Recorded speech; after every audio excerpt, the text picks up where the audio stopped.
طوبى لمن حفظ الكتاب بصدره فبدا وضيئا كالنجوم تألقا وتمثل القرآن في أخلاقه وفعاله فيه الفؤاد تعلقا وتلاه في جنح الدجى متدبرا والدمع من بين الجفون ترقرقا هذه صفات الحافظين كتابه حقا فكن بصفاتهم متخلقا يا حافظ القرآن رتل آيه فالكل أنصت للتلاوة مطرقا يا حافظ القرآن لست بحافظ حتى تكون لما حفظت مطبقا ماذا يفيدك بعراه كي لا نغرقا ولتجمعي حول الكتاب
سوف نحيا هنا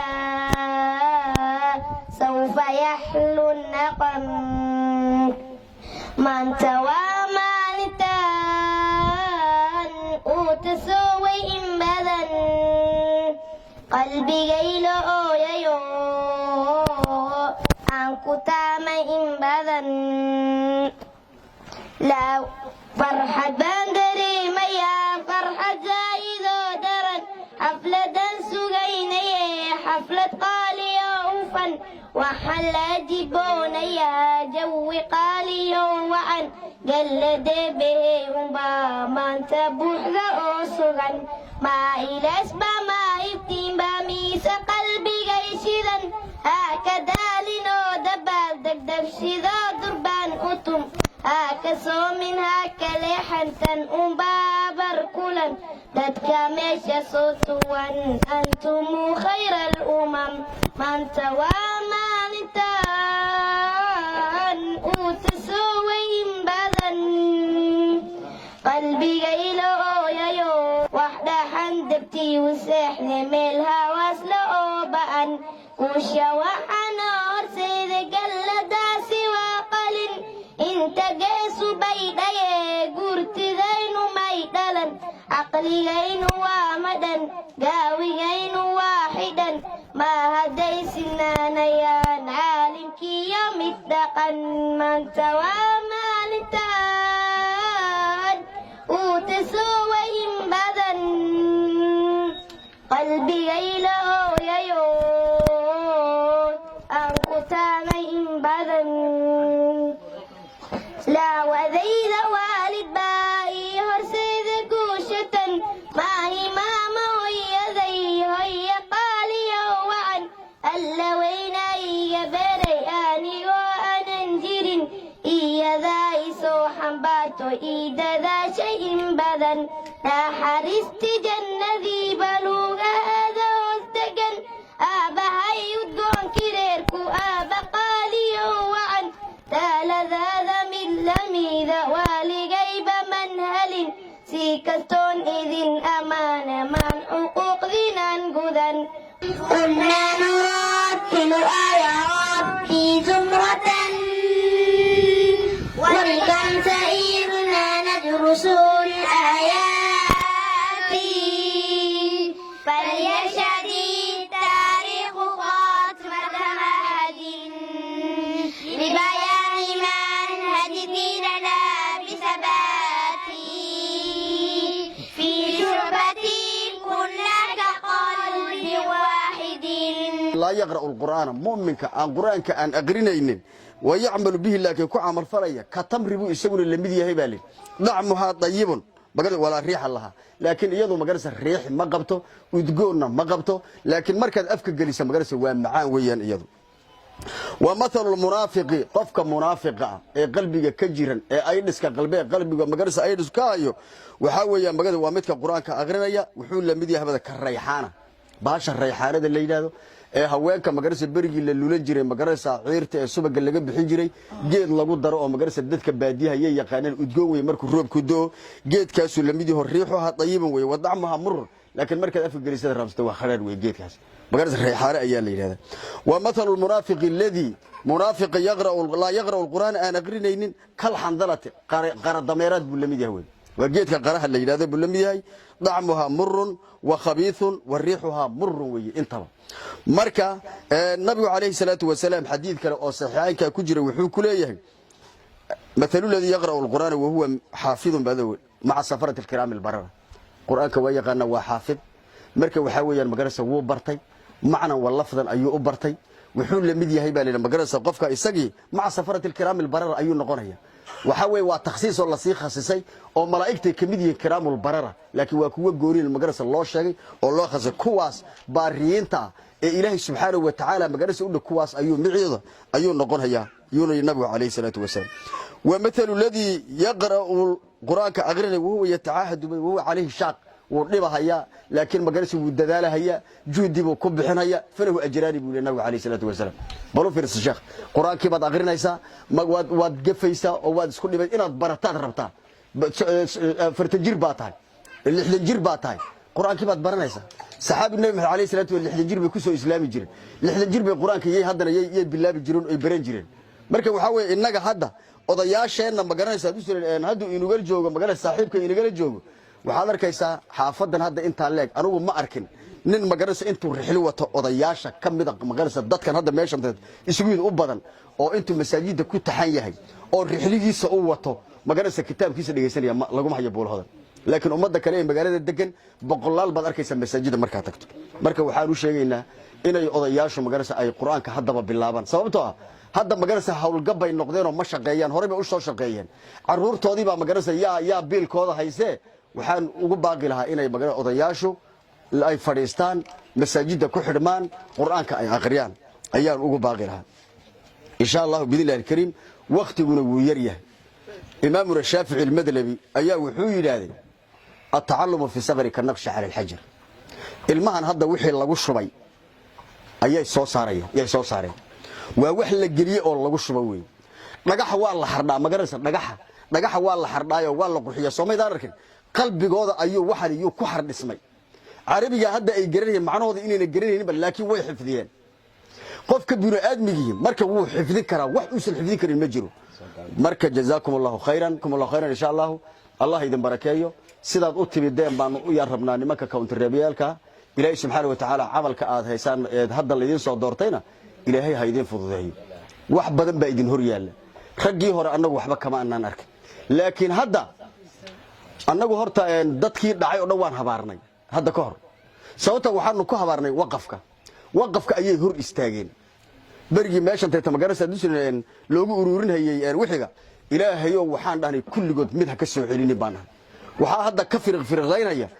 ninkii xeeldhaas laga soo doortay oo isagu markuu saa u soo galay mar 600 na siiyay min 600 la siiyay yaa waraaqdi la siiyay bana waa lagu daba jiraa inuu marka kaasa ka baxsaday baan u maleynay had intii kale oo dhan dabaysha qaatay eber maganaysa ilaahayo ku soo celin baan dhahnay wallahi billah magan ilaahu ku soo celin hadda idinkana is ilaaliya magarasa waa ila dugsiyalka aad dhistaan hadda feeri guriyalka tafeeri waxa u baahan yahay magarasa dhul weyn oo loogu daro marka jazaakumullahu khayran Allah idin barakeeyo annaguna ducada ayaanu idin la garab taagnaanayna hadii ilaahay yiraahdo marka jazaakumullahu khayran waa sacyideen ilaahayna wuu idin la garab galay kulli dad ma soo ajiibteen waa ku mahadsantihiin waqtiga yar waxaan uu sheegay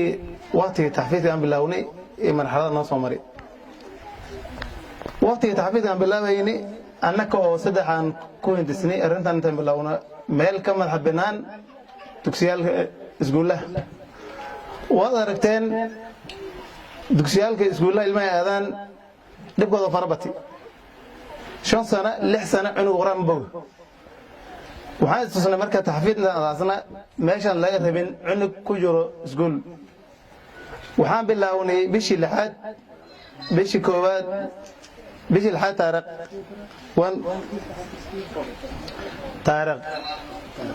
taariikh 6 bishii 1 2021 haddana waxaan maraynaa 2022 ilmihii ku bilawnay waxay marayaan juskii 6 intay soo dhaafeen way xifdisiin marxaladaas waxay soo mareen imtixaan intaasaan u gelin oo ay shahaado qaateen shahaado ka turjumaysa kitaab al-qiraa'ah cunug si waxa loo qoray iyo wax si loo akhriyo soo bartay ilmaha yar ka arkaysiin shalay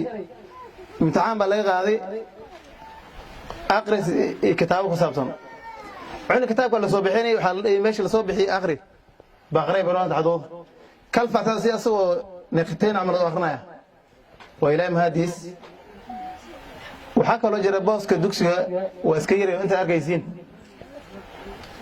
qolaan ku bilawnay qolkan waxaan ku taragalnay 25 cunug labada qolo bixsameen ilmo kala diiwaankan gelinay qolna ma hayna waan qornay waxaan codsanaynaa marka nin walba waxaad ka geysan karaa qolkaas insha Allah inta inuu tabarruco assalaamu alaykum kullay ninkii damiir qaba ama aqli qaba ama diinta qalbigiisa ay ku jirta galabta ilmahaas runtii wayna taabteen aad bay noo taabteen nin walba wuxuu dayna wuxuu aad u jeclaan lahaa ama u jecel yahay inuu ka mid noqdo ilmahaas waxaan u mahadnaqayaa marka u horeysa guddiga dugsigan fureen ka fariisteen in badan ka shawreen ilaa ay intan soo gaarsiiyaan yani aad ugu mahadnaqayaa marka u horeysa marka labaad waxaan u mahadnaqayaa macallimiinta ilmaha waxbareys waayo waa macallimiin la soo xulay nin walba iskama qoranin macallimiintaasna aad baan ugu mahadnaqayaa waa midda labaad waxaan u mahadnaqayaa oo kale hooyaalka ma soo xaadireen oo joogaan ilmaha u kala lahaan subax walba canjeero soo siiyaan iyagana waan u mahadnaqayaa iyo culimada kale oo meesha imaaday iyo martida kale ikhwatul kiraam haddaan gala mawduucayga oraxda dhacday aniga waxaa la ii diray ama maarta kelimada la ii diray waxaa waaye ihtiyaajaad shay walba wuxuu leeyahay salbiyaad iyo ijaabiyaad waxyaalihii wanaagsan ijaabiyaadka waa laga hadlay waxyaalihii salbiyaadka rabaan ka hadlayo oo u baahan yahay dugsigan u baahan yahay waxa la ii sheegay ama jirto arkayaaba ilmaha meeshan jooga oo labada qol musqusha ay galaan waa musqusha agteynaya oo arkaysiin waa andowna waa iska dhib badan yahay wuxuu u baahan yahay sabiij u baahan yahay hatta meeshan meel loo soo mara malaha musqushan in la dumiyo meel qoonta aqarkeed oo meel jid la raasada ilmihii horta waa musqul la'aan oo sabiij la'aan waayo waa mid u horeysa baahida u horeysa waay baahida labada arkayna waxa bay dugsigii qol saddexaad buu rabaa qolkii saddexaadna dhulkii waa ku yar dhulka waa intan afarina bas yaa waaya waxay ii sheegeen culimada meesha gacanta ku haysa iyo guddiga dhulkan nagu dhagan inuu yahay beec inuu yahay dugsiga dhulka saara inuu beec yahay bay sheegeen waa fursa waxa yeelay hadhow dhul lama helaya laakiin dhulka asaga in hadda la qabtay oo yaa fiican waxaan u sheegaynaa dadka meesha ka soo qayb galeen ama diinta u naxaya waxa hormarsatay in baaqto aqro u tagaysa waxa yeelay maalka waa 3 waxa cuntay oo mas'uul ah geysay iyo waxa xiratay oo ma aragtay korkaada ku baaliyo ku dhamaaday iyo waxa geysatay oo aqro u hormarsatay waxa ku anfacay maalkaada hormarsatay waay dhulka in la gado way loo gado dugsiga loo gado dhulkan gadaasheena dugsiga yaa beec dugsiga in loo gado qol sida la sheegay hoolay qol saddexaadna dugsiga ma artay aan ku darna nin walba oo meel ku xiran ama wasaazi ah ama meel wax ka keeni kara waxa loo baahan yahay inuu maaragtay dugsiga uu maaragtay u qayliya safiir baa tahay mursal baa tahay waa lagu diray dugsiga inaan dhulkaasan loo qabta qolna aan ku darna hadduu ilaahay yiraahdo